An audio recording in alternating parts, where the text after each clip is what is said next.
jackets, thousands of new reservists to swell the ranks of America's rapidly growing Navy and Merchant Marine. Aquatic instruction is all a part of the training to keep a good sailorman afloat. Physical exercise building strong, healthy bodies. Men to carry on the glorious tradition of the United States Navy.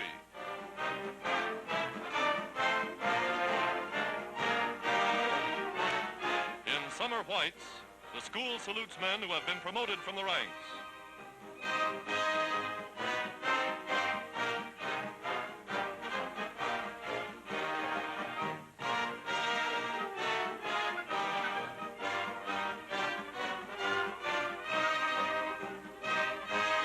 An impressive reservoir of fighting men to man the fighting ships of the United Nations.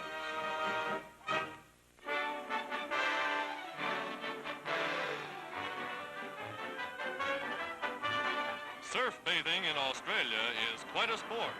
It takes a hardy athlete to ride these waves.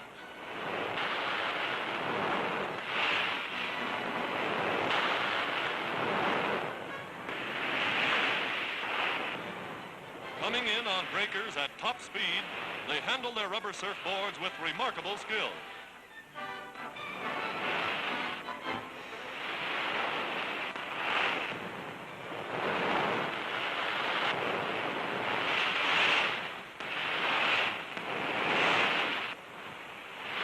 To win this aquatic contest, you have to ride the big ones, like this.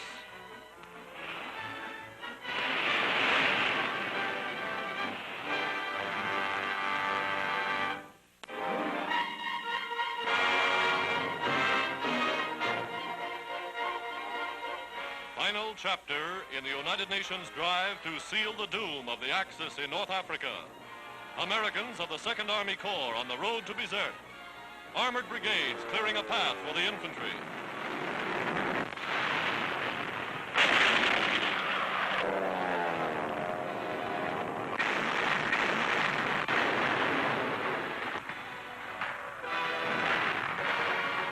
Climax of a bloody 10-day battle for the approaches to the city.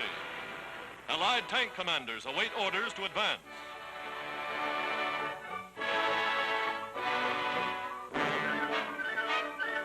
Wrecked German panzers are strewn like mileposts along the road of retreat. General Eisenhower, Allied Commander-in-Chief, inspects samples of Nazi ingenuity. Cunning booby traps designed to explode in the hands of unsuspecting soldiers. On the American right flank, the British 8th Army blasting their way to Tunis.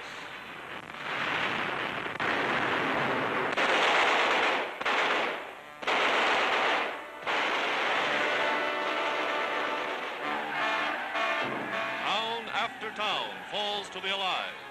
Eagerly, a liberated people destroy all reminders of the Nazi occupation. General Sir Bernard Montgomery, leader of the gallant 8th Army, is the man of the hour.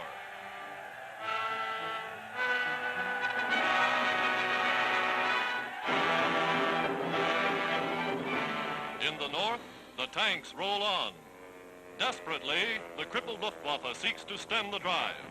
But one after another, the once invincible Nazi warplanes are shot to earth in flames.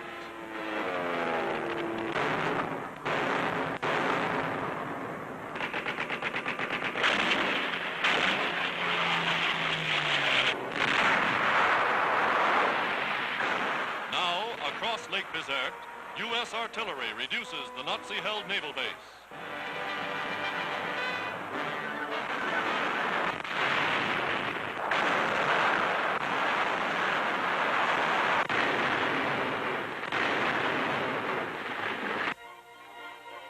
Six months before, that American infantryman was just landing in Africa. Now, with the help of fighting French and British allies, the advance guard of United States forces enters the outskirts of Bizerte. They move cautiously and rapidly, for enemy snipers still lurk amid the ruins. Machine gun nests are wiped out by tank fire.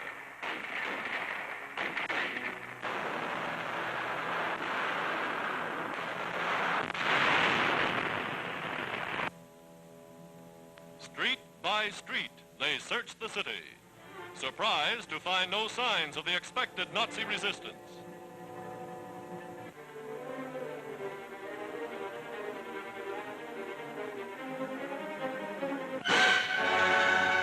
Suddenly, the Germans' great African war machine collapses. Nazi soldiers, driving their own trucks and bringing all their equipment, surrender without a fight.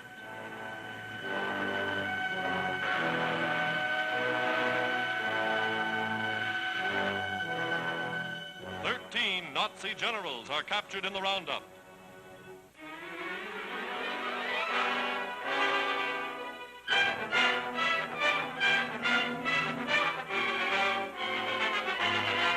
Prisoners flock to the rear by companies, by regiments, by entire divisions. In all, more than 175,000 surrendered to the Allies in 5 days.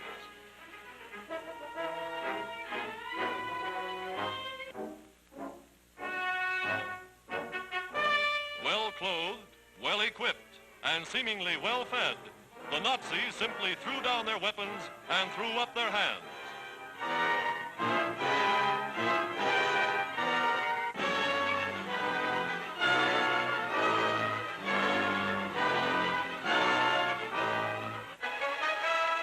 Triumphal entry into Bizerte. Hysterically happy crowds hail the British, the French, the Americans as liberators. The faces of the people tell their own stories more eloquently than words.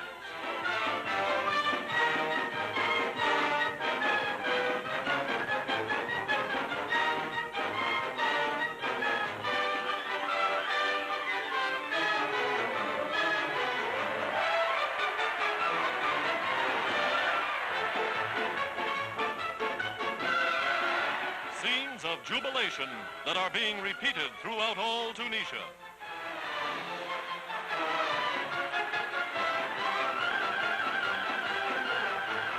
Springboard to the continent.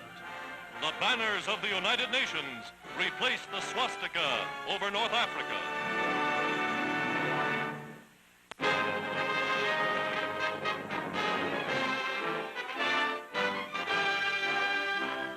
In Washington, President Roosevelt and Prime Minister Churchill meet with the Pacific War Council to decide when and where the Allies will next strike.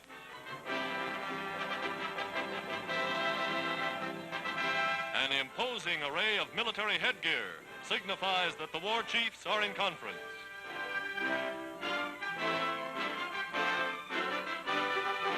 Here, the Allied High Command, with General Marshall, United States Chief of Staff, plans the strategy of global war.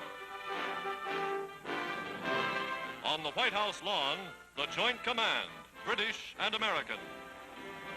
Churchill, Lion of Britain. Roosevelt, man of destiny. Their terms to the Axis, unconditional surrender.